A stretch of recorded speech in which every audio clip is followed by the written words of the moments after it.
And welcome to Catholics Coast to Coast, where we love to dive right into what's happening at Podcast Central. How's your year going so far? I'm Ace McKay, glad to be a part of your weekends as we do this, as we look at what is the conversations we need to be having with each other, what are conversations we are having with God, and we get to dive deeper into that with podcasts that are streaming anytime, 24/7, either wherever you like to stream podcasts, you can subscribe, or check it out, EWTN.com/podcast, and through the EWTN app, so that way you don't miss future episodes.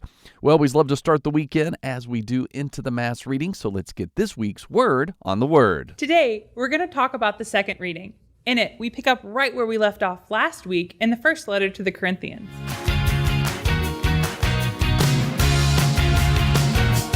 Remember when we talked about charisms a few weeks ago, that everyone has different gifts of the Holy Spirit? Well, this reading shifts those gifts into focus even more. It says that even if one person has multiple gifts but doesn't have love, then that person has nothing. Nothing? Nothing. Nada. Zero. You see, love enables us to use those gifts for God's work, and it even gives faith and hope more meaning. You know, this is one of my favorite readings personally. Paul explains love is patient, love is kind. We talked about this in Bible study one time, didn't we?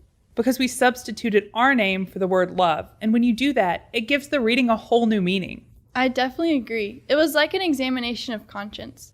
That's what we're going to challenge you to do this week. Read aloud 1 Corinthians chapter 13, verses 4 through 7, and replace the word love with your name. And then ask yourself, is what I'm saying really true? You may be very kind, but are you always patient? If you find yourself lacking in one area, then look for ways that you can grow. And we'll see you right here next week. Bye. Toodles. Reflecting more into the jubilant year as we continue with Year C. You want more Word on the Word? Easy to find when you go to Podcast Central, EWTN.com/podcast, and you can also subscribe wherever you like to stream.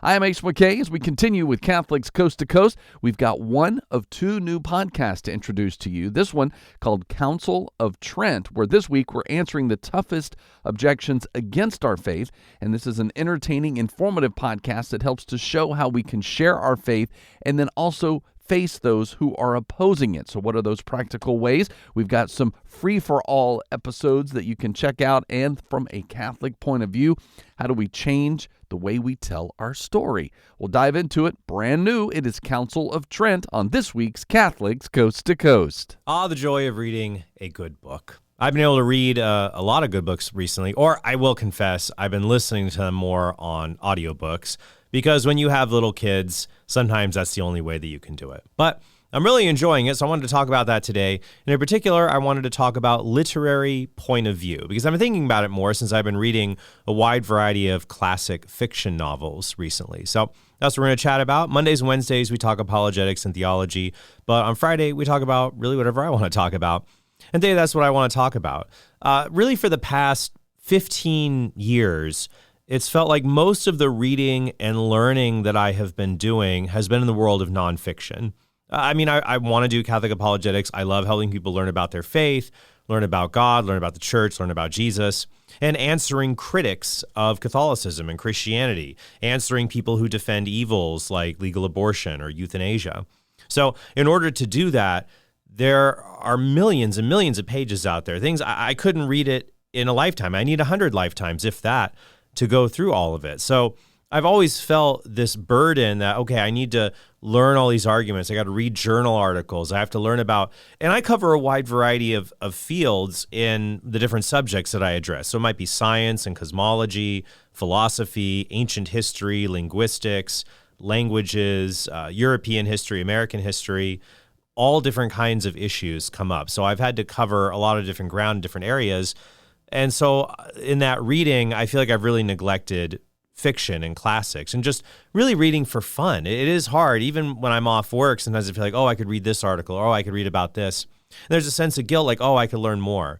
But now I feel like at times when I'm not working, it's like, okay, it's time to really dial back. It's time to dial back and save your engine so that you're not experiencing burnout. So I can have time to say, no, I want to just sit back. I don't have to be learning about things 24/7. But honestly, though, one of the best ways to become a really good apologist is not to read nonfiction books over and over and over again. Some of the greatest apologists are people who are well-versed in fiction, in literature, in stories, because they use those analogies and examples when they talk. I mean, one of the best proponents of the new atheism was Christopher Hitchens, right? Hitchens was not a scientist like Dawkins. He's not a philosopher like Daniel Dennett. He wasn't a neuroscientist like Sam Harris, but he was a journalist, a literary critic. And Hitchens was someone that was clearly well-read, widely read, and so he could make allusions and make historical connections that could seem profound to some people, but really were interesting insights. And he did have interesting insights on a wide variety of things. There's a lot of stuff that he got wrong. There's other stuff that he got right, too. But listening to him, you can feel the weight of his arguments more with some of that wider knowledge of things, especially the European canon of literature and things like that. So I think if you want to be a good presenter of the faith and you want to present things to people, not just reading apologetic books, but I mean, think about, Fulton Sheen, for example, or even think of St. Paul. He was able to quote the Greek Stoics, Stoic philosophers and Greek philosophers. Acts 17 records this when he was debating with the Greeks in Athens. So you need to be able to have a wide variety at your hand. And it's just fun. It enriches the soul to read classic literature. So I've been going through a lot of different kinds of classic literature. And when you read a lot of different kinds of books, you'll notice one thing that sets books apart is their point of view. All right. So the different point of view in the story that you're reading. So I want to go through each point of view, discuss its strengths and its weaknesses, and the ones that I tend to prefer, though not exclusively, but the ones that I tend to prefer. So let's start with the points of view. There are really three main points of view and some subsets of some of those points. So the first one would be first person. So first person point of view is you are seeing the world of the novel through the eyes of a particular character. So the words that are used frequently are I. Sometimes it might be we, but typically it's I. I did this, I did that. And it is a person telling you their story, they're experiencing it. They might be telling it in flashback. They might be right in the midst of it, saying it to you. So it's not a retrospective. So classic example of this would be Moby Dick. So the opening of Moby Dick. Call me Ishmael. All right, now we know who you are, because he's telling the story from his perspective. He's got to talk to you. Call me Ishmael. Some years ago, never mind how long precisely, having little or no money in my purse, nothing particular to interest me on shore, I thought I would sail about a little and see the watery part of the world. It's a way I have of driving off the spleen and regulating the circulation. Whenever I find myself growing grim about the mouth, whenever it is a damp, drizzly November in my soul, whenever I find myself involuntarily pausing before coffin warehouses, oh my grim, and bringing up the rear of every funeral I meet, and especially whenever my hypos get such an upper hand of me, that it requires a strong moral principle to prevent me from deliberately stepping into the street and methodically knocking people's hats off, then I account it high time get to sea as soon as I can. And so for the story of Moby Dick, we understand who Ishmael is, and it's through his eyes we understand, Captain Ahab and his obsession. And of course, when you're writing a story, not just first person, but whose perspective are you going to tell it from? Right? So whose perspective are you going to tell it from? Like Moby Dick would be a lot different if the story were told from Ahab's perspective or the whale's perspective. You could tell it in that way. And this is similar. You look at The Great Gatsby, for example.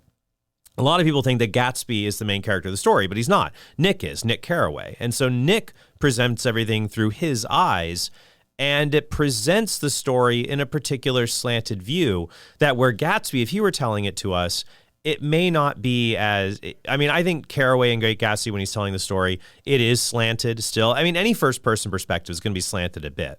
Sometimes it's really slanted, and that would be the case of an unreliable narrator. I'll get to that shortly. But in Gatsby, for example, if having Nick there allows us to look at Gatsby and really, see him in a way different than if Gatsby were telling us the story from his eyes, because of course, involving things like, figuring out Gatsby's past and things like that, it wouldn't work. A lot of times first person is used in a story that you'll have someone go in, they're just the regular person. They are the regular person taken along for the journey who doesn't know as much as the other characters, just like we are. This happens in movies too. And so they have to get kind of caught up to speed on things, and then that catches the reader up to speed from that first-person perspective. Another one would be Great Expectations by Charles Dickens. I remember that one. I read that. I should really get back to Dickensian literature. I didn't like it when I was a kid. I don't think I'll still like it now. I think I remember the opening of Great Expectations. It went something like this. My Christian name being Philip, and my English name being Pirip, and my Christian name being Philip, my infant tongue could only sound the name Pip, and hence my name came to be. Just call me Pip. Is that, come on, man. Dickens, I think he wrote by the words. That's why it can be a bit much to drag through there. So that is one thing that's nice. It gets you right into the heart of it. You have direct access to what the character's thinking. You can really understand them, their thoughts and their feelings without it being cumbersome. Imagine the third person here. We'll get to that. But somebody else saying how Ishmael, when he thinks about killing himself or hurting other people or being a nuisance, he needs to go to sea. So first person works well there. Sometimes, though, first person can be a perspective where you're in the head of some character and you don't really want to be there. You don't like them, or you're just not a fan. So one example of this would be, and although a lot of it will reflect on the author's writing style, consider Twilight. It's not a classic, obviously, but it was a very popular book back in the early 2000s by Stephanie Meyer. Twilight's a story about vampires that sparkle in the sun and like to pretend that they're in high school for hundreds of years. I know. So Twilight by Stephanie Meyer, written in 2005. Here's how it opens here. It was to Forks that I now exiled myself, an action that I took with great horror. I detested Forks. I loved Phoenix. I loved the sun and the blistering heat. I loved the vigorous, sprawling city. Bella, my mom said to me, the last of 1,000 times before I got on the plane, you don't have to do this. My mom looks like me, except with short hair and laugh lines. I felt a spasm of panic as I stared at her wide, childlike eyes. But I'm not going to continue on because I can't. I already don't like this person. But also the line, my mom looks like me, except with short hair and laugh lines. That's a meaningless description because at this point at the beginning of the story, we don't know what Bella looks like. And you guys say, well, you could just imagine. Well, I can't imagine. I would assume that if this is Bella's biological mother, she's going to look like her. I would assume she'd probably look like, you might as well have just said, my mom has short hair and laugh lines. Oh, goodness. So now sometimes the first person, what makes it really interesting is you have an unreliable narrator. So you can use someone who is describing the world, but you might think, oh, wait a minute, the world isn't exactly as how they describe it. They're warping things. They can't be trusted necessarily. Either they're completely lying or they're distorting reality. And that's how a lot of people live, right? They'll think the world is one way when it's actually quite different. And great novels communicate that. One that uses this would be Vladimir Nabokov's 1955 novel Lolita, which is a story about a child molester, child rapist, Humbert Humbert. He marries a woman just so he can have access to her 12-year-old daughter, Dolores, who he calls Lolita. The mom dies, and then he grooms and he rapes Lolita. He gets his comeuppance later in the story. But when you read through it, you see how he has a deceptive way of talking about things. He's been in and out. He talks about being in and out of insane asylums, that his description of things can't be trusted. The way he describes Lolita as seducing him and charming him, the astute reader has to go, no, that's not what's happening here. That's what he's telling himself to justify the evil things that he's doing. When in other cases, he lets the cat out of the bag that this is a little girl, 4'10" in a sock, as he describes her, not someone who is seducing and charming him and reeling him in. But you have to be astute when you're going through things like that. So first person perspective puts you are looking at the story through the eyes of one of the characters, okay? The second most common one is going to be third person. I'll get to that shortly, but I do need to talk about one that is hardly ever used because it's very, very, very difficult to do. And that would be second person. So first person uses I, third person uses he, she, second person uses you. So second person is you are looking at the story through the eyes of the main character, but the main character is not someone else. The main character is you. You are in the story, and it describes you in that way. So here is the opening of Jay McInerney's 1984 novel, Bright Lights, Big City, which was later made into a film with Michael J. Fox. You're not the kind of guy who would be at a place like this at this time in the morning, but here you are. You cannot say that the terrain is entirely unfamiliar. Although the details are fuzzy, you are at a nightclub talking to a girl with a shaved head. The club is either Heartbreak or the Lizard Lounge. All might come clear if you could just slip into the bathroom and do a little more Bolivian marching powder. Then again, it might not. Cocaine. It's your typical 1980s high-powered novel. 1980s businessmen hitting up cocaine, going to wild parties, stock markets, riding it high, things like that. So second person can be good if there is an interesting character who's a first-person perspective, and the reader might enjoy pretending to be that person, and that they're along for the ride as if they were that person. So McInerney talks about how you might want to be this person who lives this risky life, high gain, possibly high loss, that you might find it fascinating. But it can really come off cheesy, weird, or unenjoyable if it's a character you don't want to get in the eyes of. So in general, that's why you hardly ever see this in novels. It's very, very rare. The closest you'll see second person would be in the old Choose Your Own Adventure books. When I was a kid, I loved these books in the school library. It's like, the adventure in the Amazon. If you take the path down the valley, turn to page 52. If you take the path up the mountain, page 63, up the mountain. A giant vulture grabbed you and flew off and dropped you into the gorge. You died. Come on, man. But there were all different kinds of things like that. Some of the old Choose Your Own Adventures, I have a free-for-all on that I did a long, long time ago. How the old ones are really grim. You'd get assassinated by people, or in the science fiction ones, you could end up immortal, trapped in a test tube forever, shrunken down, or just other weird things. But second person, you really can only use it in those Choose Your Own Adventures where it's like you decide the story, things like that. But like I said, first person is very common. The other one, probably even more common than first person, is third person. Third person would be that the perspective on the story that you're reading is someone else who is not involved in the story. It is told from the perspective of someone else who is watching the characters interact. So one of the most common ones would be third person omniscient. And basically, for shorthand, this would be if God is watching the story and is telling you what is happening. Third person omniscient would be the narrator knows all, sees all, knows everything that has happened, will happen, is happening, and even knows what each of the characters is thinking. And so I'll show you that. That would be, here's an example from Frank Herbert's 1965 novel, Dune. The Reverend Mother Gaius Helen Mohiam sat in a tapestried chair watching mother and son approach. Windows on each side of her overlooked the curving southern bend of the river and the green farmlands of the Atreides family holding. But the Reverend Mother ignored the view. She was feeling her age this morning, more than a little petulant. She blamed it on space travel, an association with that abominable spacing guild and its secretive ways. But here was a mission that required personal attention from a Bene Gesserit with the sight. Even the Padishah Emperor's truthsayer couldn't evade that responsibility when the duty all came. Damn that Jessica, the Reverend Mother thought. If only she'd borne us a girl as she was ordered to do. Jessica stopped 3 paces from the chair, dropping a small curtsy, a gentle flick of left hand along the line of her skirt.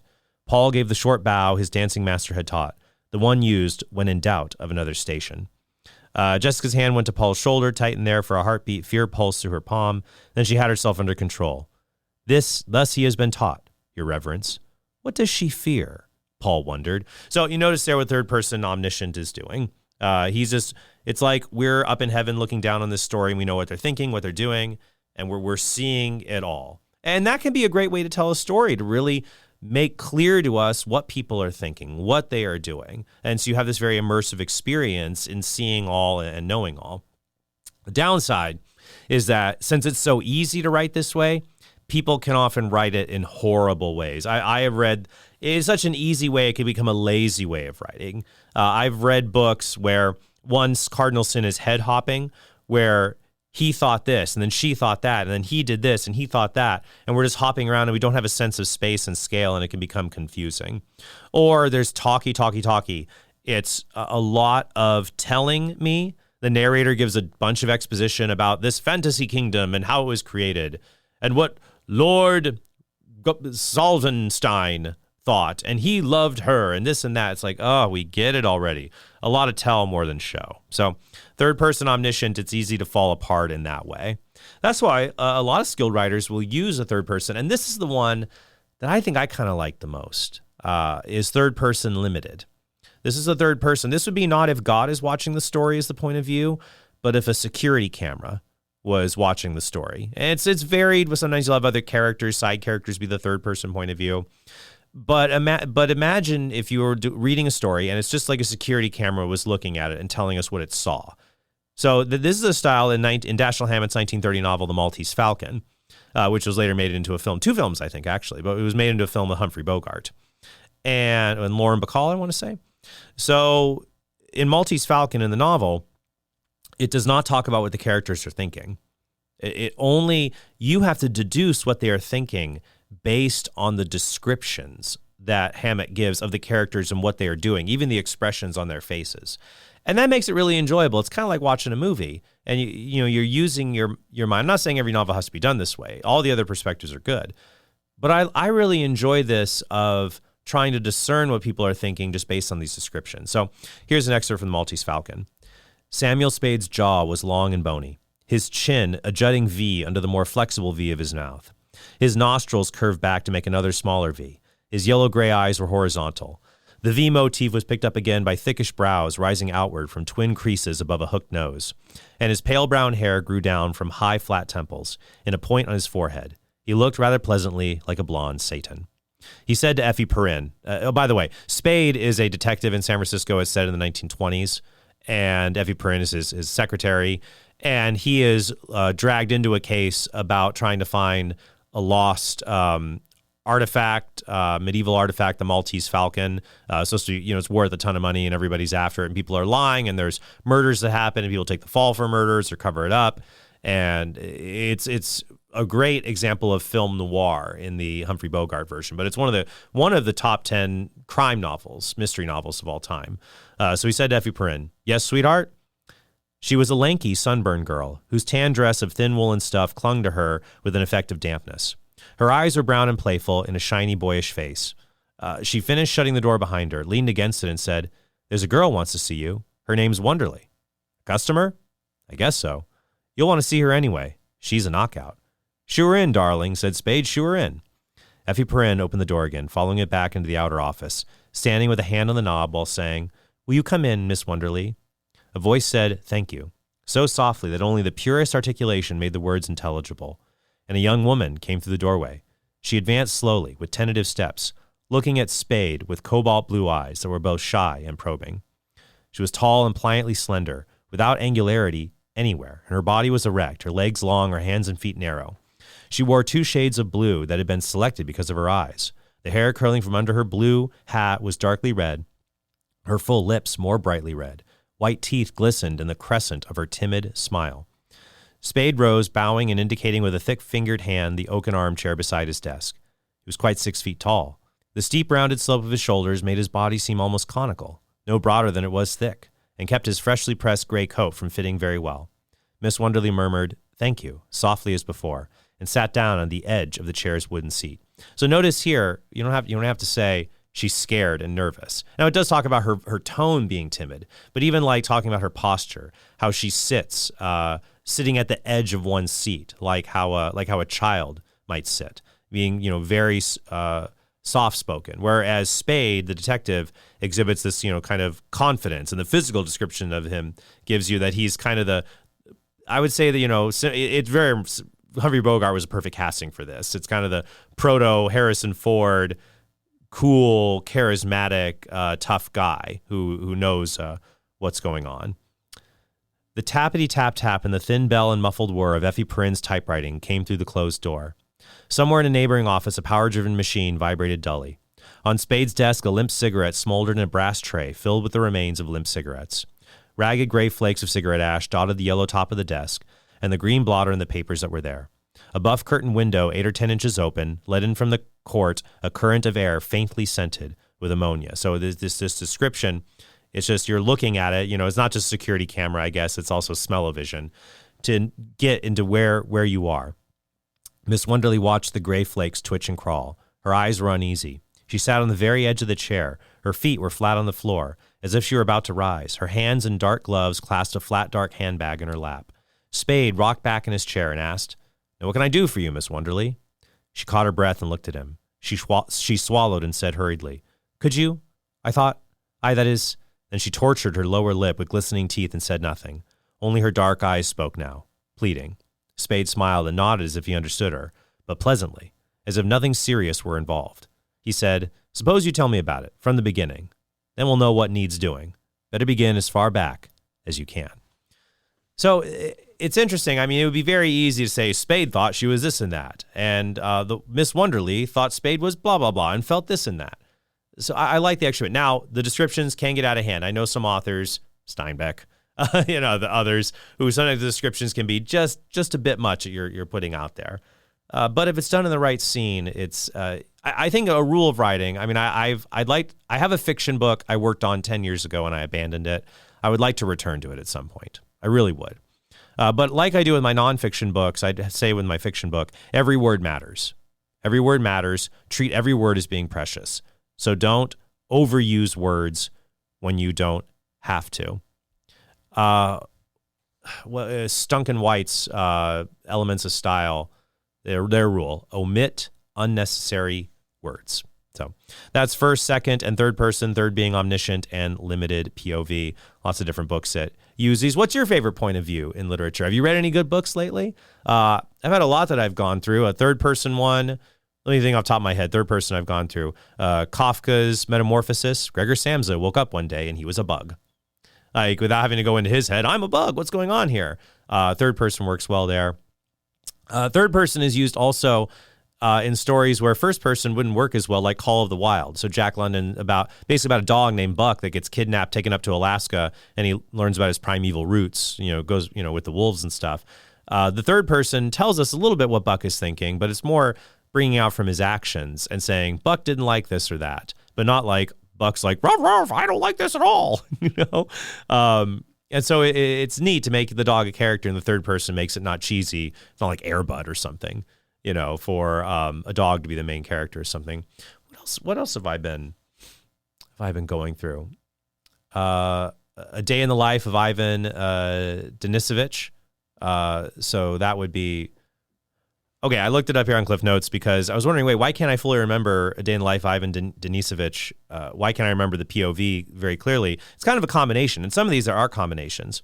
So it was Alexander Solzhenitsyn. I'm sorry, I'm butchering that for my Russian listeners. It says here, he used a form of narration which is an ingenious variation of a traditional Russian narrative form, the skaz.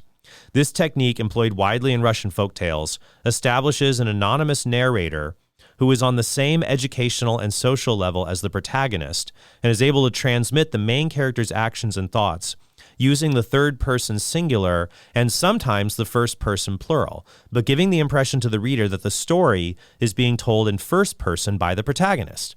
Indeed, in One Day, the reader has the impression that Ivan is the narrator, and only a closer look reveals that most of the story is told in third person. The reader sees through Ivan's eyes, although Ivan is not the narrator. Well, look at that. I was just thinking, I just read the book, and I was confused. Like, wait, was it first or was it third person? I genuinely couldn't remember, whereas other books, it's just very clear to me.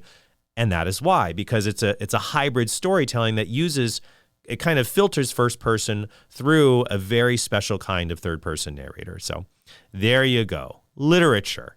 Ain't it great? And maybe once I get through a few more stories, I'll do another free-for-all on the favorite books I've been reading so far. Laura says I should maybe do a book club with people, maybe with my patrons. I don't know. It might be fun at some point. I'm not sure, but we'll see.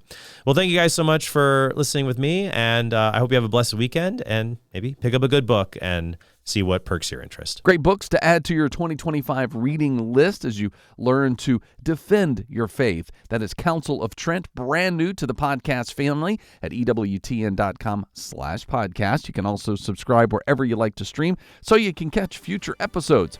I am Ace McKay. We're going to take a quick break, but when Catholics Coast to Coast returns, another new podcast, Shameless Popery. It is a witty yet entertaining podcast that helps to inform our Catholic faith on how we can equip ourselves, that helps to explain Catholicism, and then how we can explain that to others. We're learning a lot this week.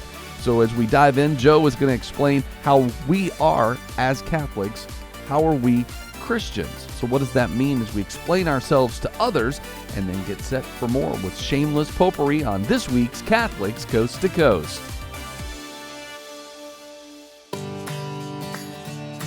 The destination for great Catholic audio programming is EWTN Podcast Central, featuring the best of EWTN radio, as well as faith-filled podcasts from our friends and affiliates across the nation, all in one place, all free. If it's central to the faith, you can find it on EWTN Podcast Central. It's like podcast heaven. Visit EWTN.com/radio/podcasts today. Welcome back to Shameless Popery. I'm Joe Heschmeyer. And first of all, I want to apologize for my voice. I think I'm losing it. But second, I wanted to approach today the question of how to answer the question around, are Catholics Christian? And as a Catholic, obviously I think the answer to that is yes. but I think I can give some basic principles to help both Catholics and Protestants who might be facing this question, either wondering it as a Protestant or being confronted with it as a Catholic. Recently, a Protestant YouTuber by the name of Marlon Wilson, whose show I've been on before, asked his overwhelmingly Calvinist, I think, audience if they considered Roman Catholics Christians. There weren't a ton of people who replied, but of those who did, fewer than half were willing to say for sure that we were. I asked Marlon his own views, and he actually argued Catholics were not Christians. Now, if you're a Protestant Christian, you've probably never been in this situation. I've never heard anyone ask, are Methodist Christians, even though we might disagree about some important questions. Unless, they genuinely don't know what a Methodist is. But this happens frequently enough by well-meaning ignorant Protestants that, in fact, while I was putting this video together, a patron on my Patreon, shamelessjoe.com, shared that when he told his own mother that he was going to become Catholic, she said just kind of casually that he wouldn't be a Christian anymore. So today, as I sort of hinted, I want to address two groups of people. Number one, Catholics, to know better how to react if you find yourself in this situation of somebody saying this to you. And number two, Protestants, honestly, so you don't embarrass yourself by making these kind of claims without having a better understanding of what you're talking about. And I want to say that in love, honestly. Before I address 3 ways I think we should respond to the question, I want to talk about 2 ways that we shouldn't. And here I certainly have Catholics in view for don't do this. Don't get defensive, first of all. Because it's really easy to have a kind of emotional speed bump. Understandably, right? It's a tall order for me to tell you don't get defensive when somebody's making a very insulting accusation about you. Being told that you're not a Christian, as a Christian, is about the worst thing somebody could say about you. So, just imagine someone making a very insulting declaration about your character and about your person. You're naturally going to want to defend yourself, and you're probably going to get emotionally fired up and everything else. Again, I understand that. I empathize with that. But I would nevertheless tell you, watch out for that because I don't think it's productive. I would encourage you to remember 5 things.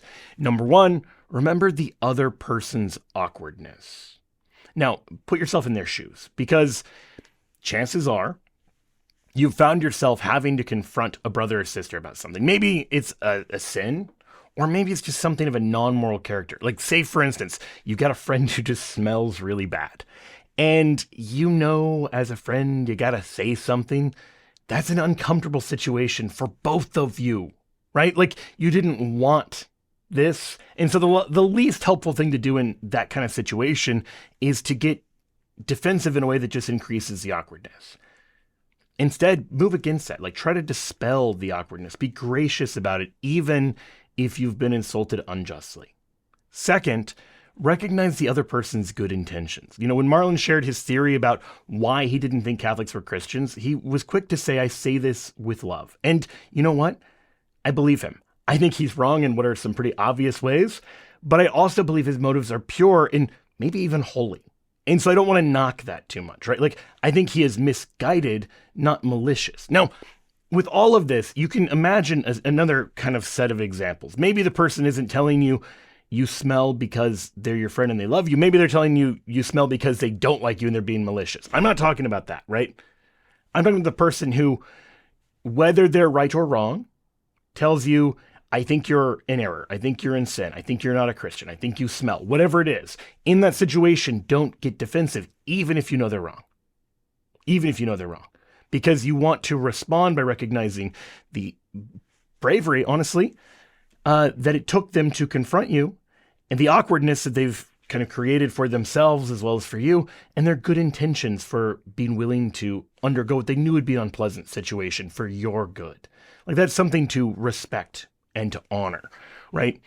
And that leads then naturally to that third thing. It's much easier, remember this, it's much easier for them to have just talked about you behind your back. On more than one occasion, I had this happen at a Protestant wedding. I had this happen in a Bible study where I was the only Catholic. I've encountered situations where Protestants have said stuff about Catholics not being Christians, and then they find out I'm Catholic, and then they get really awkward because they didn't want to say that to a Catholic. They wanted to say it about Catholics. I get that.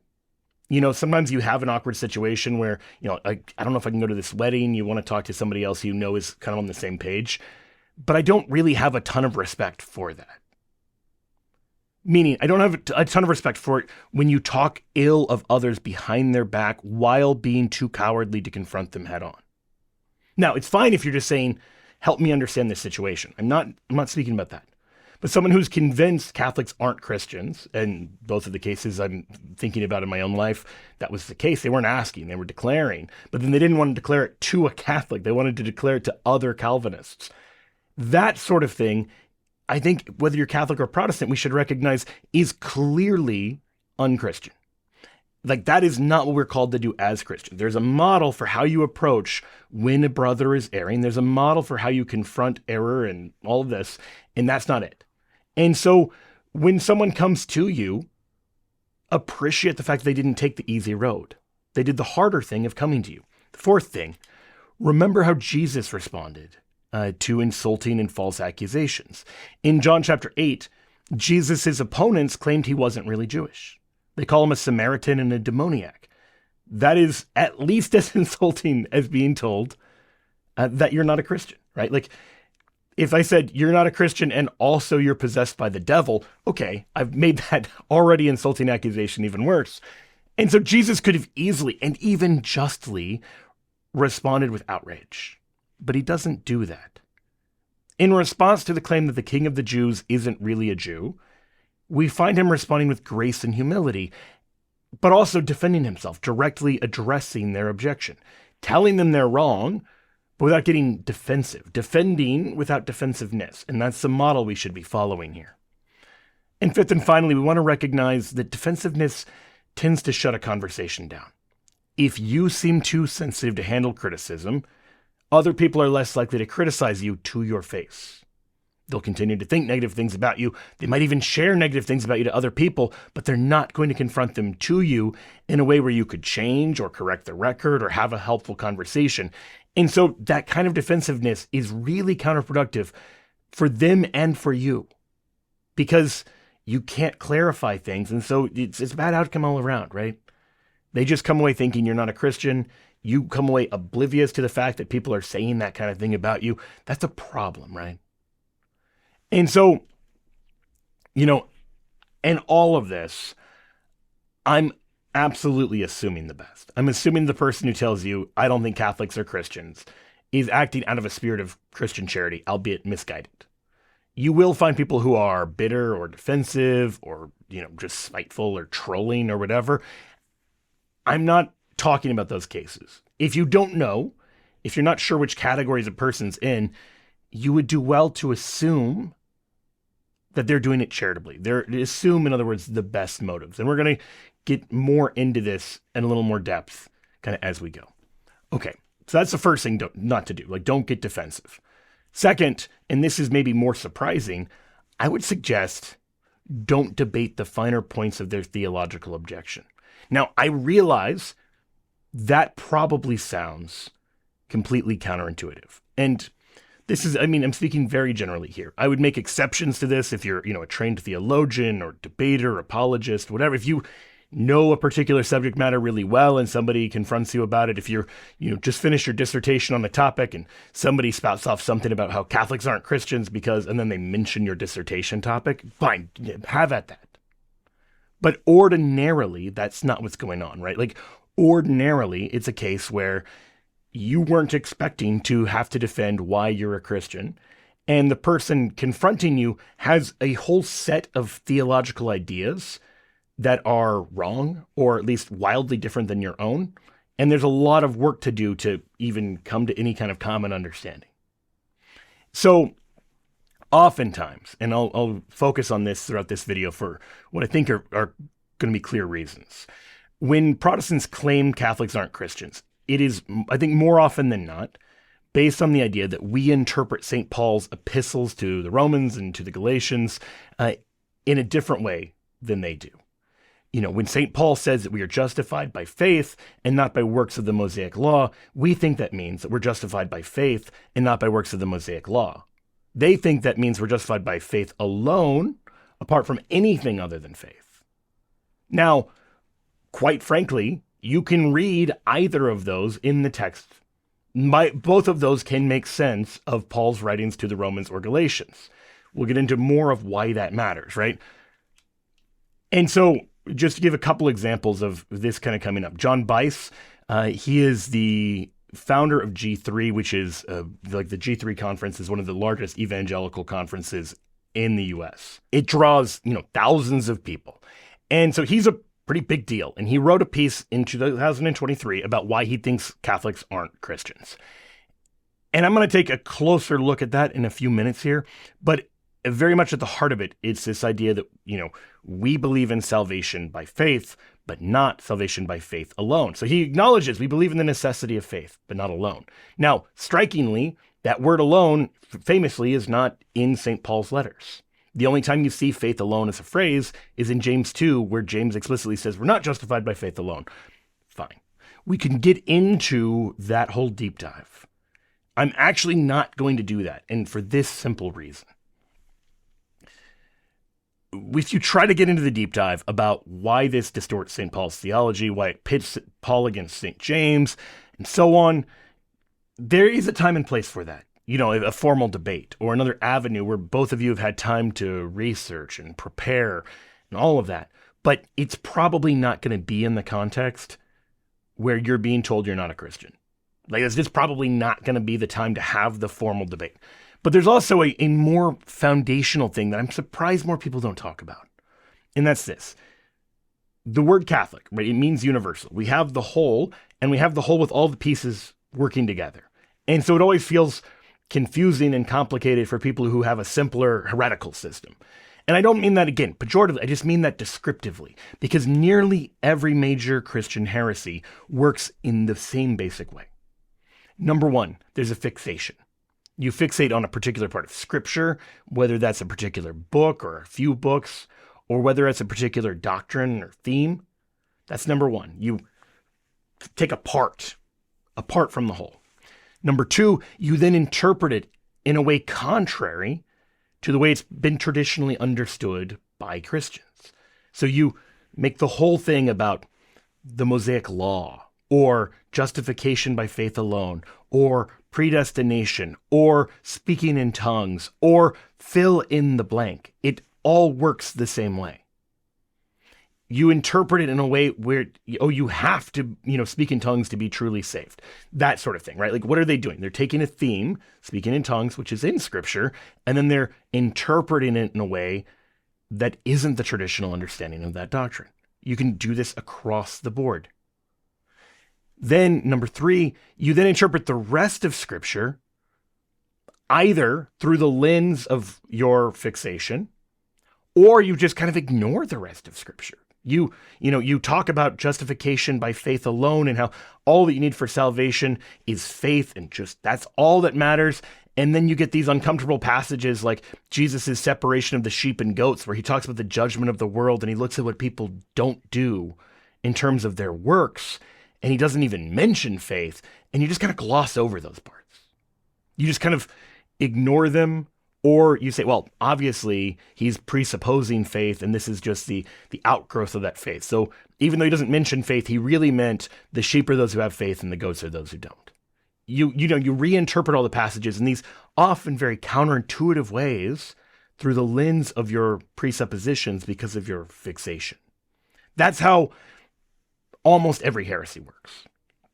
This is also, by the way, how plenty of other things that aren't theological work, like conspiracy theories. It's you take a fixation about one thing and you make it kind of a grand idea through which you view the rest of reality. Now, the temptation in these cases is to attack the fixation, to say, I'm going to debate you about why your fixation is wrong.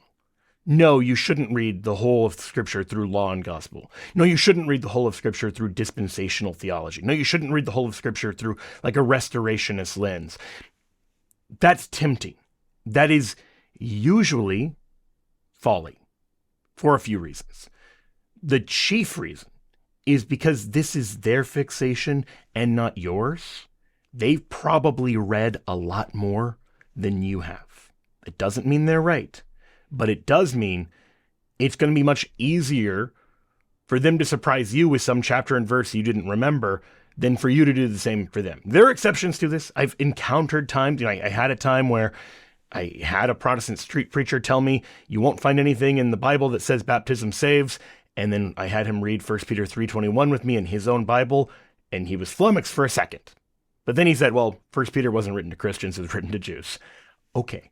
So even then, he found a way to reinterpret it according to his fixation. That sort of thing is why attacking the fixation directly usually doesn't work. There is a better way. I'm going to address the better way in a moment. But I would just say this in general. So debating someone who is really fixated on sola fide is usually not the way the ordinary Christian should go about it. But this is true across the board.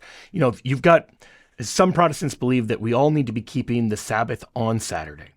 And I'll bet they know the verses about the Sabbath more readily than you do.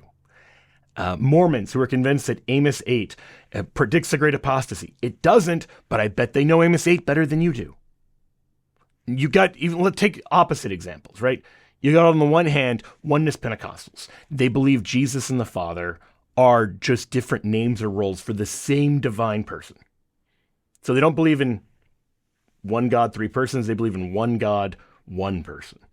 Then you have the Jehovah's Witnesses, almost the opposite, where they believe that Jesus and Father are not the same person, but in fact, they're not even the same being, that God the Father is God and Jesus is not God.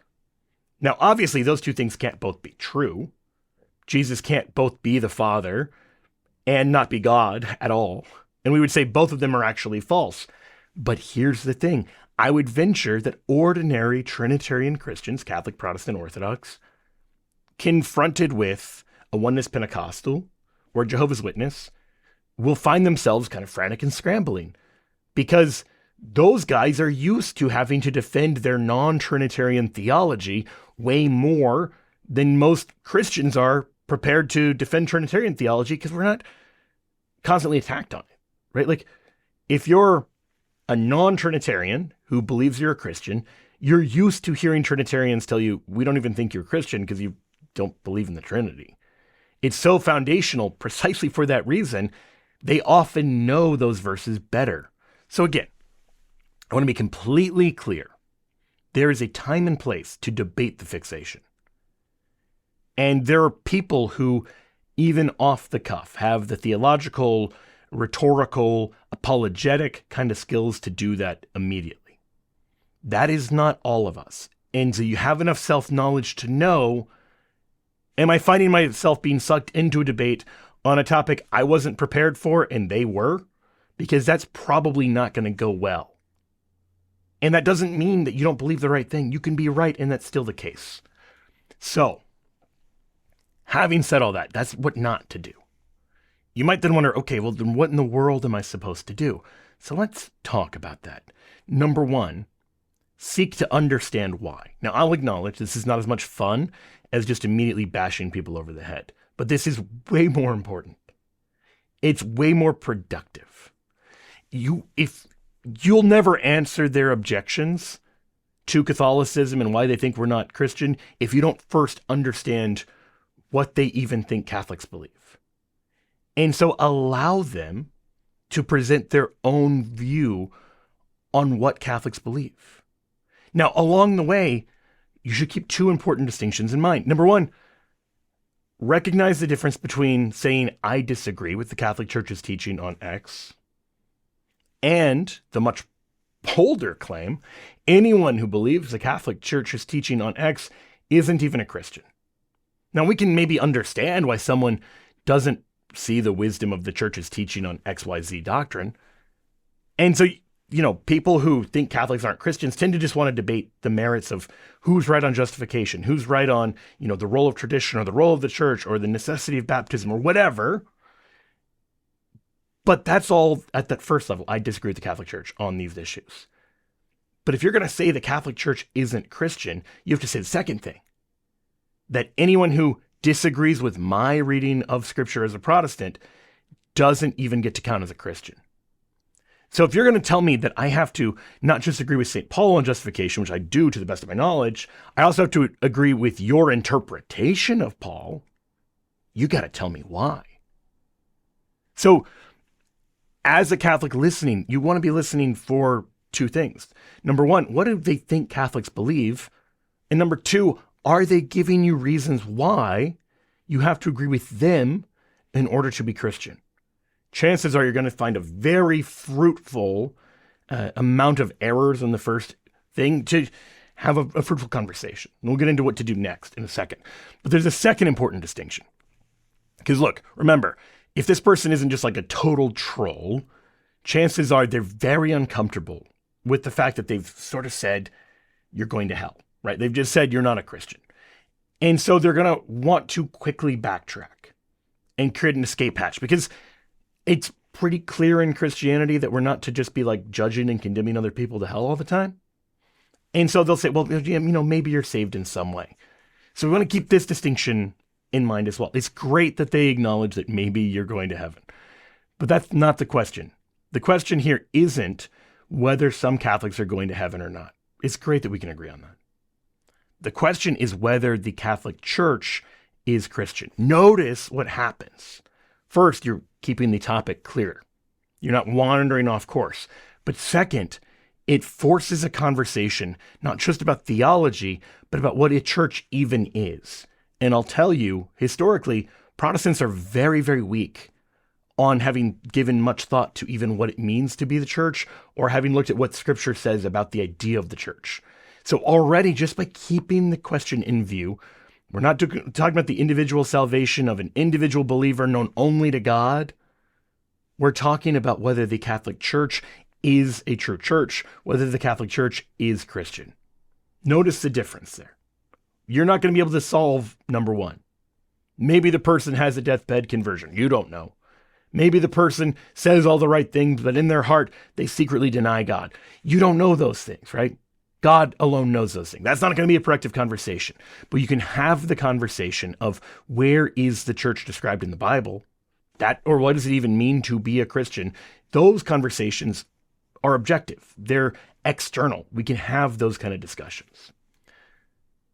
So then the second thing to do after you listen is to gently correct. Now, I think there's a few things to bear in mind here. The first is called Hanlon's razor. Never prescribe to malice what could also be attributed to stupidity. Now, I say this because as soon as this person lays out their case about what Catholics believe and why, overwhelmingly, in my experience, it takes very little time for you to start hearing these wild distortions of Catholic theology, these outright errors and falsehoods. I'm going to give some examples in a second here. When that happens, don't assume they're being malicious. Now, I know Hanlon's razor says stupidity. It's sufficient to say ignorance. We don't even have to assume they're stupid, because even smart people find themselves in situations where they don't understand what other people believe. It's hard enough to accurately describe your own beliefs to somebody else. It's much harder to accurately describe their beliefs to them. This is true whether we're talking about theology or, if you were to say, hey, describe this other culture. Chances are your description of another country, culture, whatever, is not going to be the same way people understand their own culture, their own country, whatever, right? You're going to probably get some things wrong. And that's fine. That's grounds for a good conversation. And this happens, by the way, in both directions. I've heard Catholics who, grew up Catholic describing what Protestants believe as if Protestants are a monolith in ways that are often really cringe-inducing. And I try not to do that. I've had times where I've said things about, such and such Protestant group where I've realized later, like, oh, that wasn't a very good way of describing that, or I got that detail wrong or whatever. So even when you're trying your best, even when you're a person of goodwill and you've put some time and effort into understanding, mistakes are going to happen in both directions. Answering the questions for effectively defending and explaining our faith. Great stuff from a new podcast, Shameless Popery. Check it out when you get some time at Podcast Central, EWTN.com/podcast, and check it out on demand as well. That way the app is with you wherever you like to stream. I am Ace McKay, bugging out, going home. Enjoy the rest of your weekend. You want the most of what's happening in podcast and also extras. Check us out. EWTN Extra gives you more of that on a daily basis. I'll see you next time. Remember, let God define who you are, and I'll see you again with Catholics Coast to Coast.